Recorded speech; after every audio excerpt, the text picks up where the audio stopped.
Hi friends, எல்லாரும் எப்படி இருக்கீங்க? தோடுக்கு முக்கியம் திருகாணி. இன்னைக்கு நாம பார்க்க போகிறது பிரியாணி.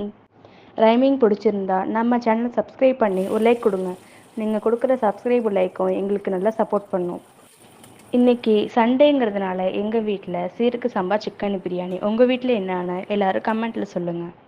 பிரியாணியில் ஏகப்பட்ட வெரைட்டி வந்தாலும் எல்லாருக்கும் ஃபேவரெட்டு சிக்கன் பிரியாணி தாங்க. அந்த சிக்கன் பிரியாணியில் முதல்ல போடுற பட்டை கிராம்பு இஞ்சி பூண்டுலேருந்து கடைசியில் போடுற புதினா வரைக்கும் எல்லாத்துலேயும் ஒவ்வொரு மருத்துவ குணம் இருக்குது. சின்னவங்கலேருந்து பெரியவங்க வரைக்கும் எல்லாருக்கும் சுவையான விருந்துன்னா அது பிரியாணி தாங்க. இப்போல்லாம் மிட் நைட்டில் பிரியாணி சாப்பிட்றத மக்கள் ரொம்ப விரும்ப ஆரம்பிச்சிட்டாங்க.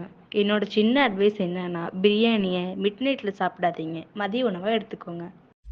அதே காத்து வாசம் வேற, அதே மண்ணு வண்ணம் வேற, அதே மக்க வாழ்க்கை வேற, ஒண்ணு மட்டும் மாறவில்லை.